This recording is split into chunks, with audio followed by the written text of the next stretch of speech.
Stories of Journey to the West, Chapter 70. So the story kicks off in the Zuzi Kingdom, and you can tell right away things are off, can't you? There's this heavy feeling, like real fear and distress hanging over the place. Absolutely. The text sets that up immediately. And the cause. Mm-hmm. A demon vanguard. He's from Sinya Caitlin Mountain, Shiichi Cave, serving this really powerful master, King Sai Taisui. Even the name suggests serious authority. And his job, well, it's pretty grim. Grab 2 palace women to serve the Golden Saint Lady. So the stakes are high from the get-go. You feel the danger. Right. And just as things look really bad, boom, enter the hero, Sun Wukong himself. He just bursts onto the scene, all power and fury, challenging the demon, holding his famous R, his iron rod. What's that entrance like in the moment? Oh, it's a game changer. And what's really interesting is the immediate clash of their weapons. It tells you so much. Wukong's rod is called a Ursine, a treasure from the Dragon King's palace, something that, stabilizes the seas. Divine stuff. The demon spear. Just, ooh, human world, refined iron. Basically just metal. So it's not just a fight. It's symbolic. Divine power versus, well, just earthly nastiness. The text itself basically asks, how can mortal metal even touch something divine without just, poof, dissolving? And it doesn't stand a chance, does it? Wukong just takes one swing and bang, shatters the spear, breaks it clean in two, divine power wins, no contest. Exactly. An immediate, decisive win for Wukong. The demon is terrified, naturally, and just bolts, runs off towards the west. Wukong doesn't chase him right then, but, this isn't over. Defeating the vanguard just means the big boss is still out there. It hints at more trouble to come. Okay, so the immediate threat, the vanguard, is gone. Crisis averted for now. What happens next is often just as interesting, right? The aftermath. Wukong gets Tang Seng and the king out of hiding. They were down in the Wiria, this demon-proof cellar. The king's obviously thrilled, offers Wukong wine to say thanks, but then suddenly there's chaos again. A report comes in fire at the West Gate, and Wukong's reaction, it's very Wukong. He just takes the golden cup of wine and chucks it into the air. Clang. I mean, imagine the king's face. What was that? Right. Classic Wukong. It looks so disrespectful at first, and the king totally misunderstands. He starts bowing, apologizing, thinking Wukong's insulted by the cheap wine or something, but Wukong just laughs it off. And here's the brilliant part, the aha moment. That throw wasn't an insult. It was magic. The fleeing demon had started that fire. Wukong's thrown wine cup magically becomes this downpour, a wine rain that puts out the fire instantly, leaves the streets smelling like wine. It just shows his incredible wit, He's not just about hitting things. He's clever, uses magic in these amazing, unexpected ways. Problem solved, almost casually. Wow. Okay, so the king must be completely floored now. Gratitude overload. He even offers to give Wukong the throne. Can you believe it? But Wukong's like, nah, thanks. He's very practical. And his focus shifts immediately, doesn't it? Right back to the main threat, King Sai Taisui. Why is he so fixated on this main demon king? Well, it shows his strategic mind and also his sense of responsibility. He knows taking out the vanguard didn't solve the real problem. King Sai Taisui is the source of the kingdom's fear. If he doesn't deal with the leader, Sai Taisui will just send more demons, maybe worse ones. He's thinking bigger picture. Protect everyone by going straight to the source. Makes sense. So he asks the king, where is this guy? And the king says Sai Taisui's lair is about roughly 3,000 liro to the south. He mentions it would take normal soldiers like 50-plus days to march there. That's a serious distance. Oh, it's huge, a massive journey. And the king offers help, supplies, a fast horse. But Wukong, he's not having it. He tells Yinri, Zhu Baji, and Kure Shawujing, basically, you guys stay here, protect the master. He's ready to go. Right now, no prep, no waiting, shows his confidence, his unique capabilities. And this leads to maybe my favorite part. The king looks at Wukong, who, let's be honest, looks like a monkey. And he kind of asks respectfully, how can you possibly travel 3,000 lights so fast? He's basically saying, I saw you fight, but that fast. Ooh, yeah. Perfect moment for Wukong to explain himself, isn't it? It really is. And he doesn't just say, I'm fast. He gives this incredible explanation. It's the real deep dive moment into what makes Wukong, Wukong. It's not just magic powers handed to him. It's profound, rooted in Taoist alchemy and deep spiritual practice. He explains that his abilities come from intense self-cultivation, harmonizing himself with the cosmos, basically. His strength, his speed, they're outward signs of incredible inner mastery.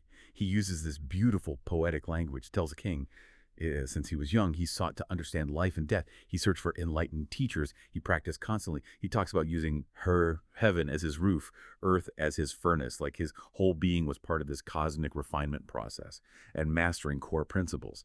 Two medicines, black and white, is generally understood as yin and yang, or maybe sun and moon, balancing cosmic opposites. He goes on, here, harnessing yin and yang, water and fire, gathering the 5 elements, wood, fire, earth, metal, water, the building blocks of everything to cultivate life force. He's mastered reality itself, in a way. Whoa. So all that stuff you mentioned earlier about going 3,000 layers and back before the wine gets cold, he actually meant it. It wasn't just bragging.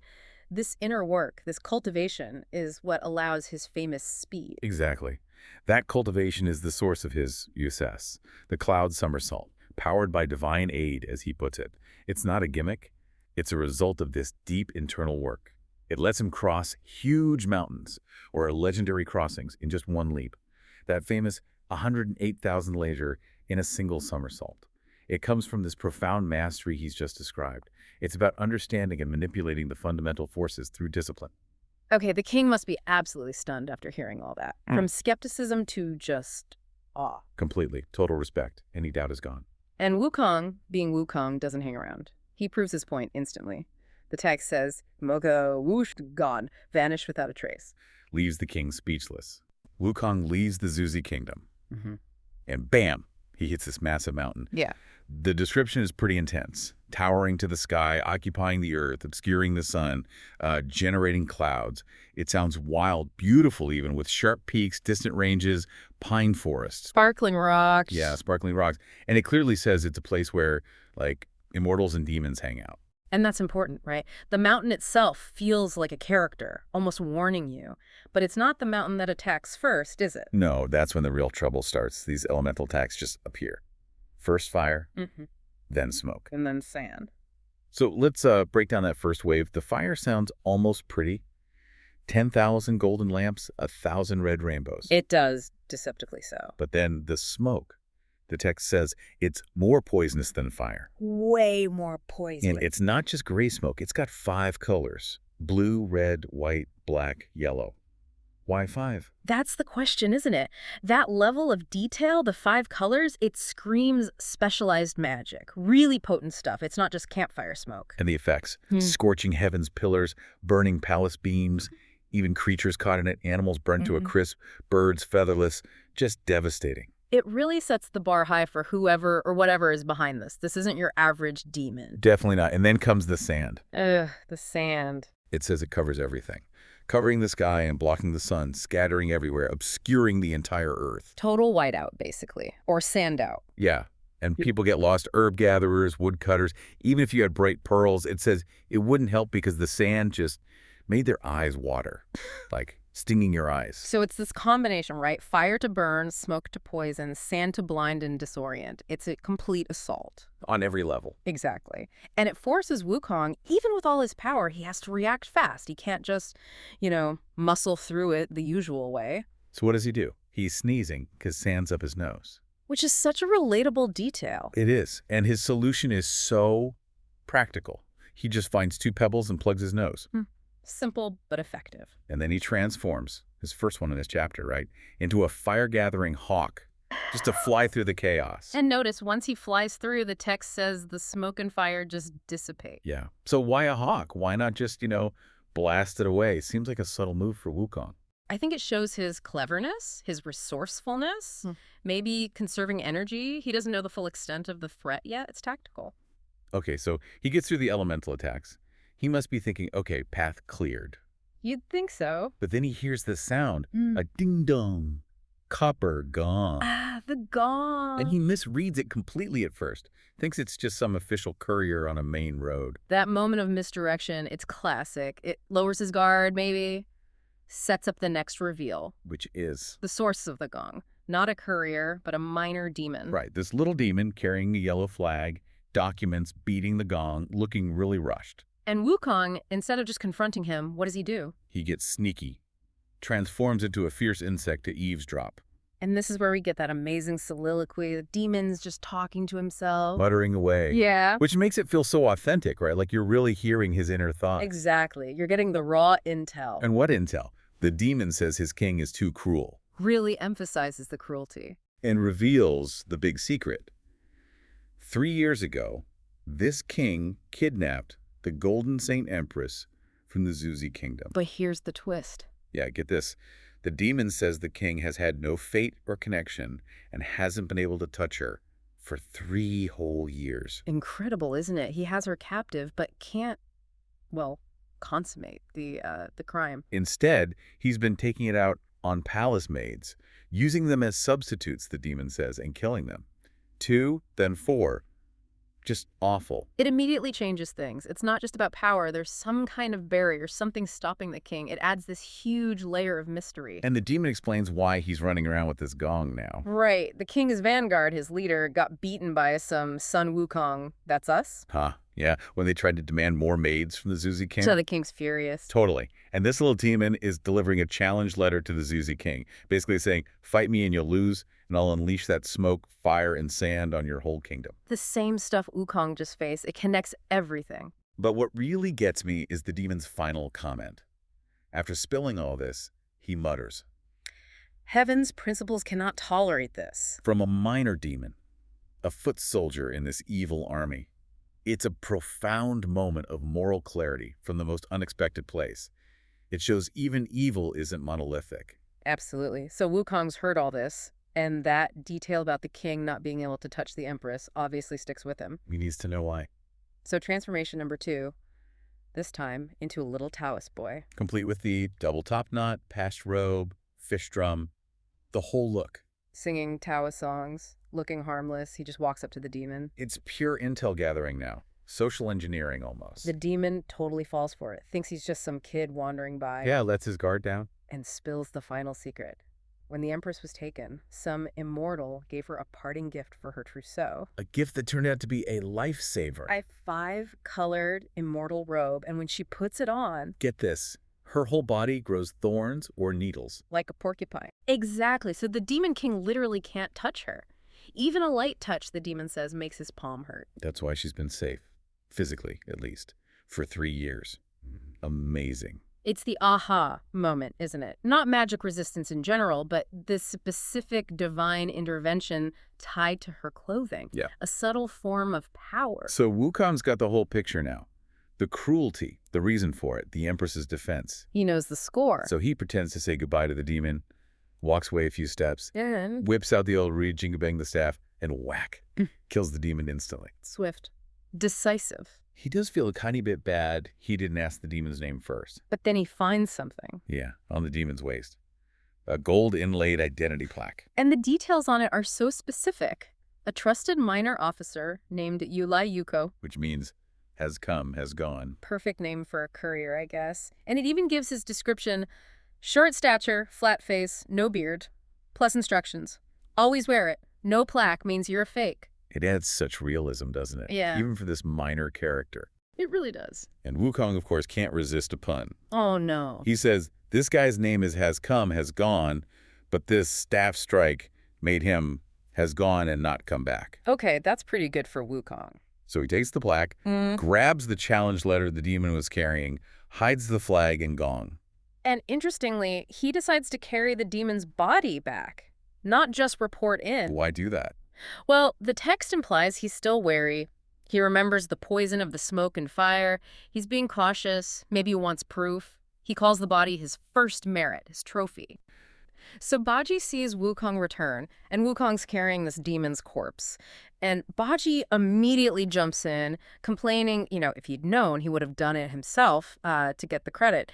Then he actually starts, hitting the already dead demon right there at the palace steps, shouting, "This is my credit!" Classic Baji. And his proof, he says, don't deny me, I have proof. Haven't you seen one rake hit 9 holes? Yeah. Which is, his signature move with his weapon. It's just pure Baji, isn't it? All ego, bit of laziness, maybe? Totally. And Wukong, who's always the practical one, right? Yeah. He just tells him, okay, check if the demon has a head. Yeah. And Baji's realization, It's headless. That's why it didn't move. It just adds this layer of comedy. Yeah, it definitely breaks the tension for a second.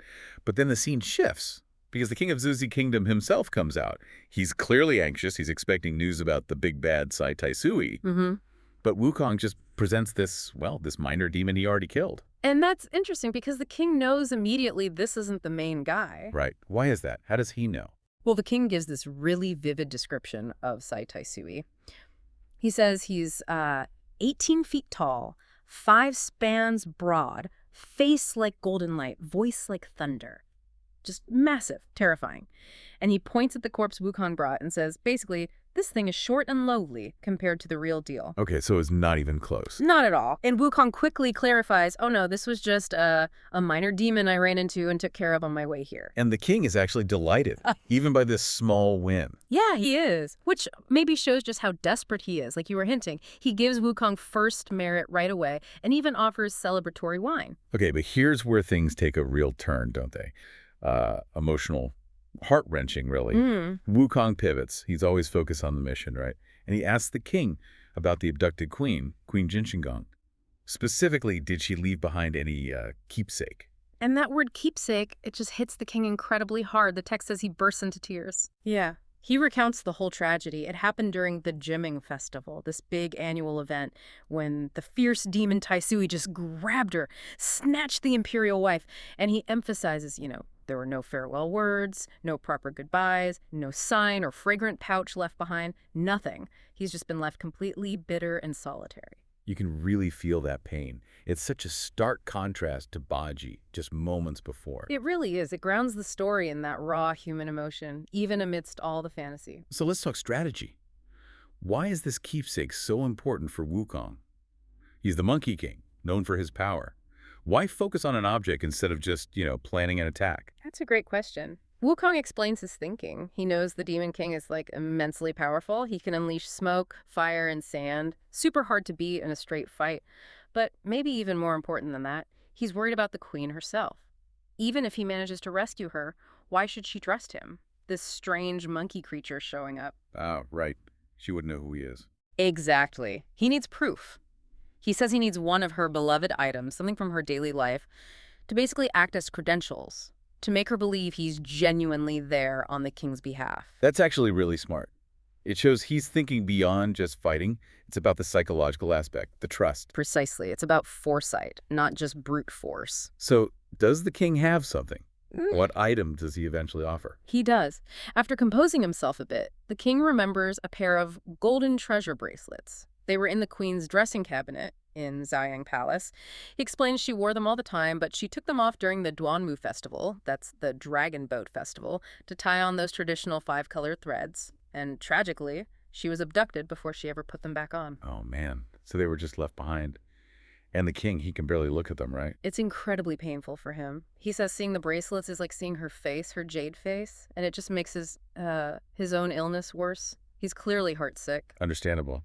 But Wukong insists. He does, gently but firmly. He understands the pain, but he stresses how crucial they are for the plan. He even says, look, if giving up both is too much, just give me one. Wow. Yeah. So the king finally agrees. He tells someone, Jade St. Palace, to go get them. And as he hands them over to Wukong, he actually cries out to his dear Empress. It's a really moving moment. In Wukong.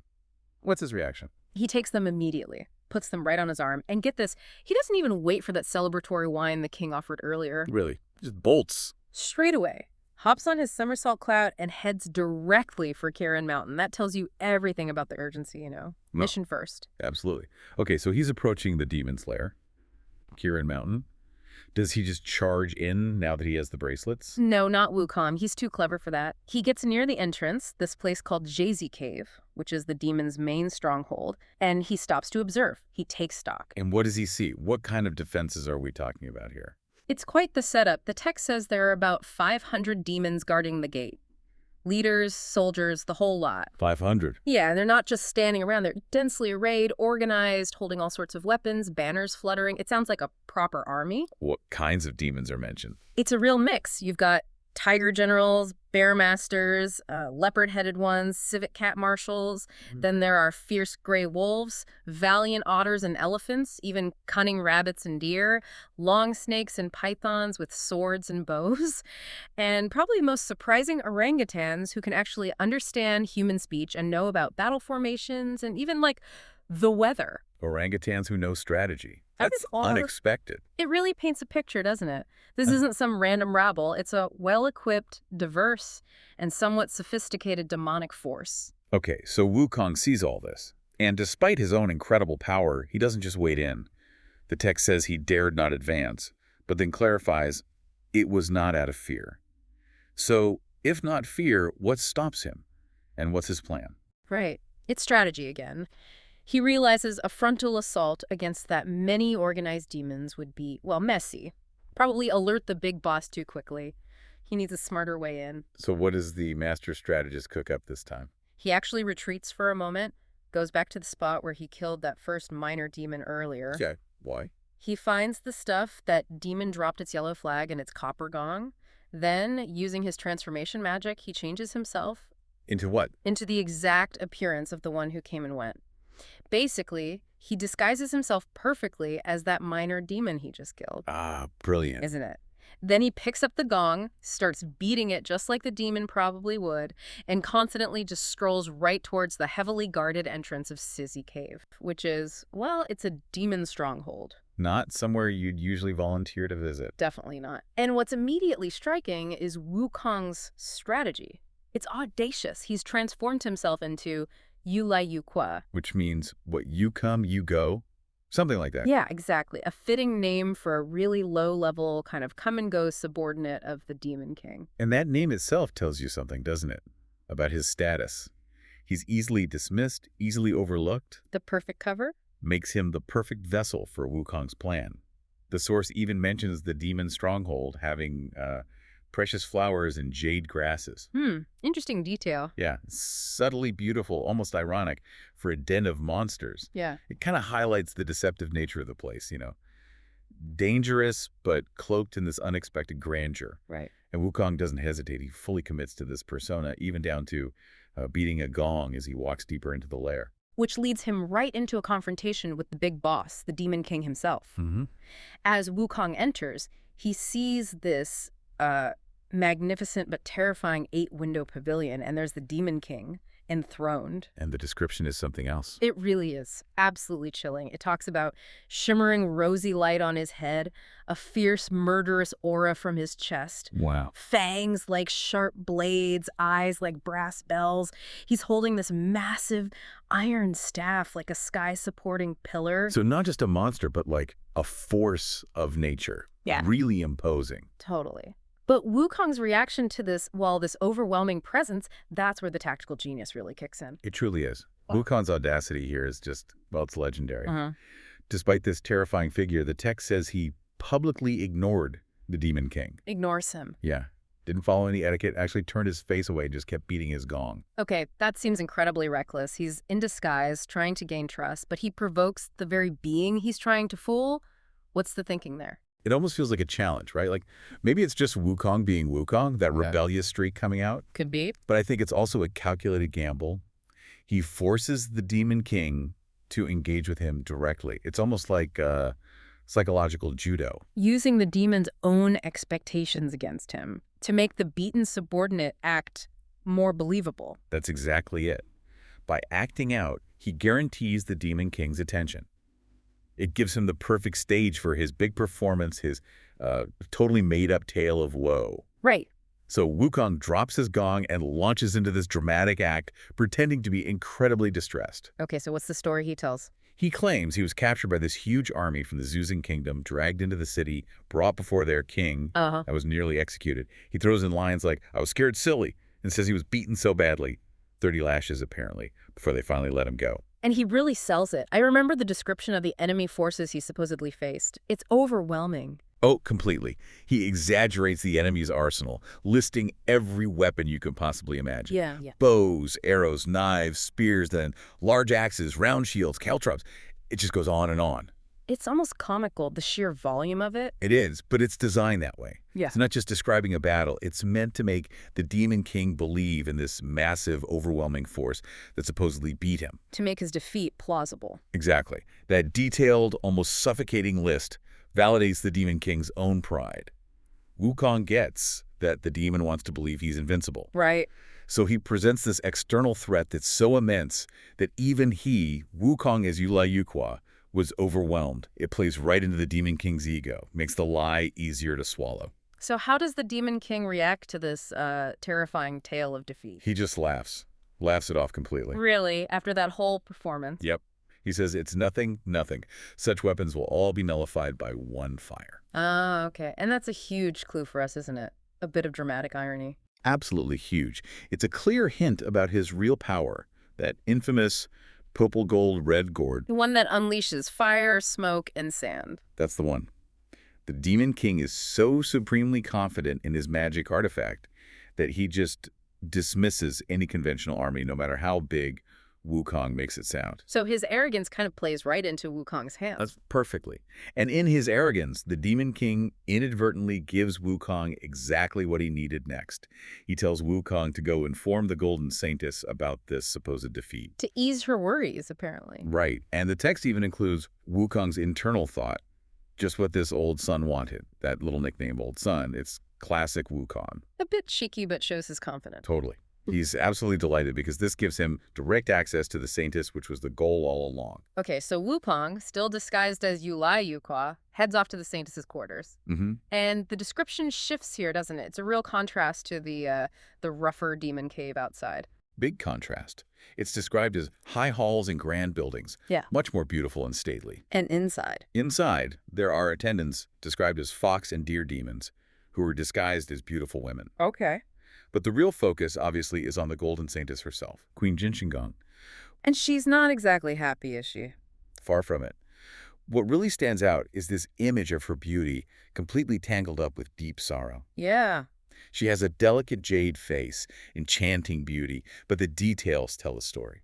Too lazy to comb her hair, no hairpins or jewelry, no powder, faded rouge. It paints such a picture of despair. It really does. Pursed cherry lips, biting silver teeth, furrowed brows, tear-filled starry eyes. You get this vivid sense of her emotional state.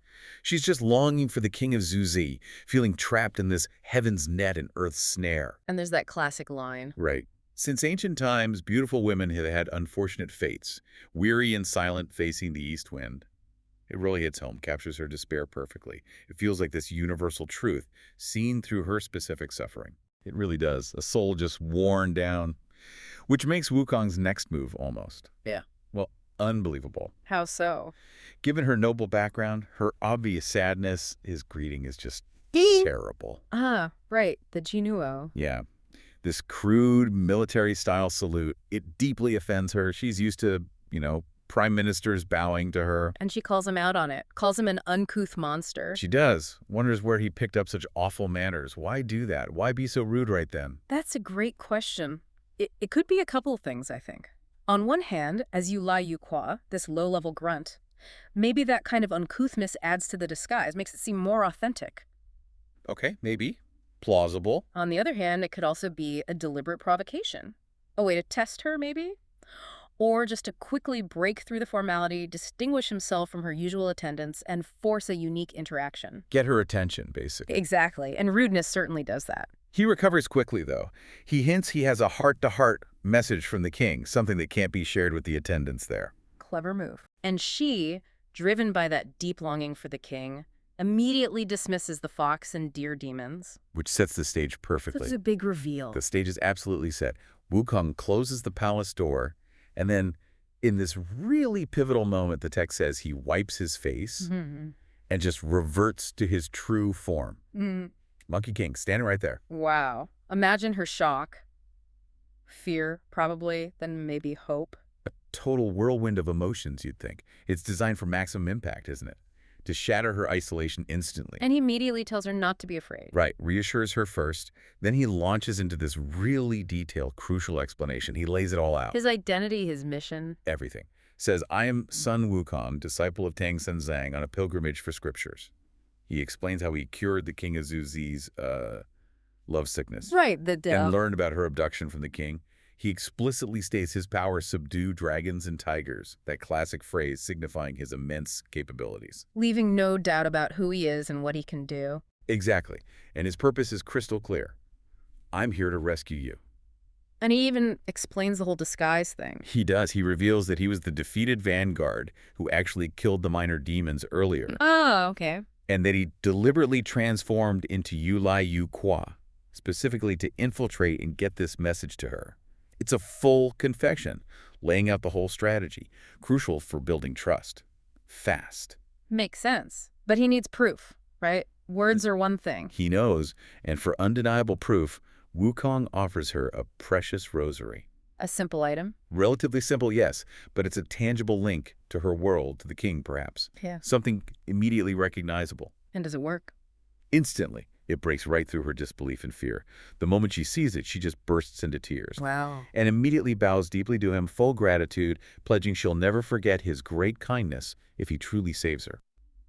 Wukong knows The Demon King's golden bells. These things are potent. One shake, 300 zang of fire. Whoa, hang on. A zang is what, like 11 feet? Roughly, yeah. So that's like nearly 2/3 of a mile of fire, just from one shake. Okay, that's a lot of fire. Second shake, same distance, 300 zang, but this time it's smoke. Thick smoke. Right. But the third shake, that's a really nasty one. 300 zang of yellow sand. Sand. Why is sand the worst? Because the text is super specific. If that sand gets churned up and you breathe it in, like into your nostrils, Uh-oh. yeah, it can kill you. Fatal. Okay, so Wukong knows these things are serious business. I remember he already had a bad run-in, right? Didn't he sneeze just from being near their power? He did. He sneezed twice, which tells you right away these aren't just shiny toys. They have an immediate physical effect. And the Demon King knows how valuable or dangerous they are because he keeps them where? On his waist, at all times. Never lets them out of his sight. Right. So stealing them seems basically impossible. Directly, yeah, absolutely impossible. You can't just fight him for them. He'd use them on you instantly. So Wukong needs a plan, a really clever plan. And that's where it gets really interesting. This isn't about fighting. No brute force. None at all. It's all manipulation, impersonation. It's pure psychological gamesmanship. So what's the core strategy? It's brilliant, really. He gets the Gold Saint Empress involved. She's the Demon King's captive. Okay. Wukong tells her, basically, okay, you need to pretend you actually like this guy. Ooh, that's cold, but smart. Right. Feign affection, get him comfortable, and then ask him to let her hold on to the bells for safekeeping. Turning it from a fight into, like, a stealth mission based on trust or fake trust. Exactly. A total shift in approach. It's incredibly cunning. And Wukong doesn't just give instructions. He gets involved himself, doesn't he? Oh, yeah, immediately. He transforms, changes his shape into one of the Demon King's own personal guards. Which one? A guy named Yulai Yu Kwa. Yulai Yu Kwa. That means to come and go, right? It does. Kind of perfect for an infiltrator, you know? Totally. So as this guard, he just waltzes in. Pretty much. Opens the palace doors, calls for the maids like he owns the place. He's in. Okay, so he's inside. Now what? He needs to sell this idea to the Demon King. And he spins this elaborate lie. As Yulai Yu Kwa, he tells the Demon King, hey, the Empress invited me over. Because Sun Wukong told her that her old husband, the King of Zuzi, doesn't want her back. He's already got a new Empress. Oh, wow. Playing right into the Demon King's insecurities and desires. Exactly. It hits his ego, makes him think, aha, she's finally choosing me. That doesn't work. Like a charm, the Demon King is thrilled, absolutely delighted. Really? Yeah, he's so happy with Yulai Yu Kwa for bringing this news that he promises him a promotion, says he'll make him a Taizai, a top official, once he conquers the Zuzi kingdom. Huh. Already planning the victory parade based on this fake news. Wukong really knew how to push his buttons. Totally understood his target. So then the Demon King goes to see the Empress. And she has to play her part now. And she does, remarkably well. Greets him super warmly, even tries to hold his hand. How does he react to that? He's actually a bit awkward. Says his hand hurt. Which makes her act even more effective, you know? She lays it on thick. Oh, yeah. She starts complaining, we haven't even shared a bed in 3 years. Wow. And you never share your cool treasures with me. My old husband, the king, he shared his treasures. Ouch. Setting up the comparison. Clever. Very clever. It leads right into her big ask. The bells. Exactly. Yeah. She points to them. Why do you always carry those 3 bells? Don't you trust me? Hmm. Why not let me keep them safe for you? Heart-to-heart trust, like a real married couple. Masterful manipulation, using his desire for that connection against him. Totally. It's all about making him feel secure, loved, Yeah. lowering his guard. And does he fall for it? The bells are so important to him? He does. He actually laughs, apologizes for being, untrusting, and agrees. Gives in completely. Unbelievable. Her performance must have been amazing. Must have been Oscar-worthy. Because he then takes them off. From where again? Under his clothes. Yeah, close to his body, under 2 or 3 layers of clothes. Shows you how much he normally protects them. But he's still careful, even when handing them over. Oh, absolutely. He doesn't just toss them to her. First, he plugs up the openings with cotton. Okay, why? To stop them from shaking accidentally. Presumably, yeah, to dampen them somehow. Then he wraps them in leopard skin. Extra layer of safety.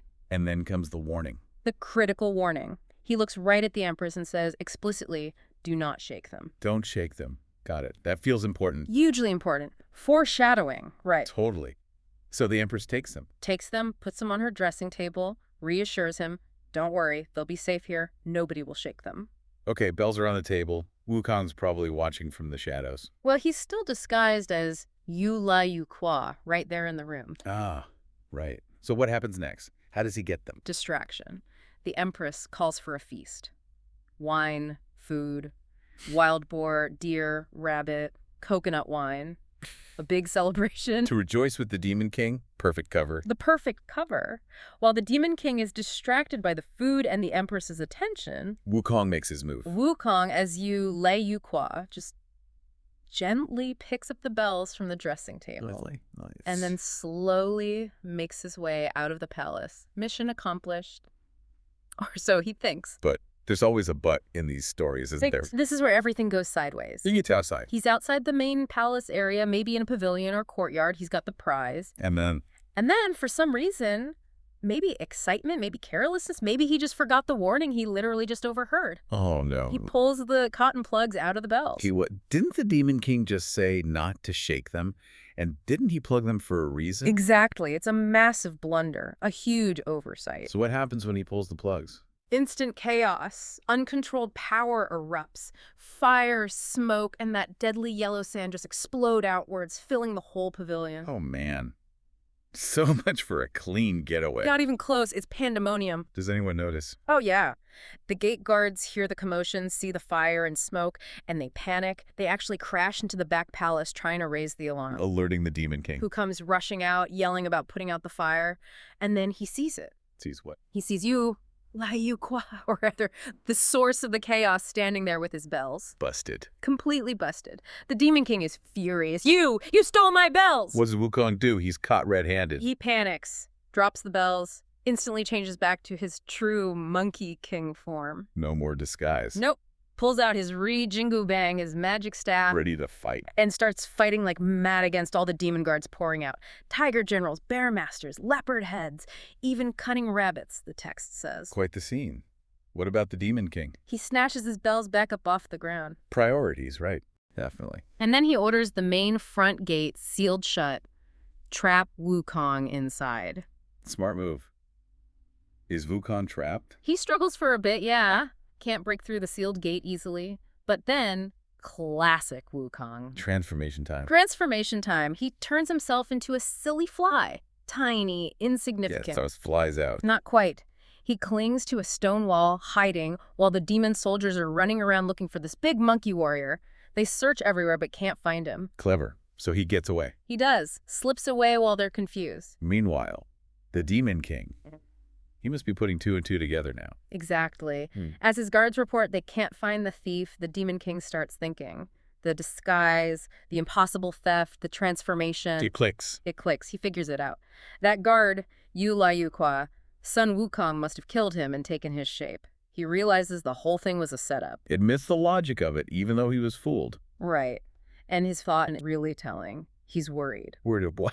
Wukong's gone. He worries what would have happened if Wukong had gotten away with the bells, if they'd been taken out of the mountain.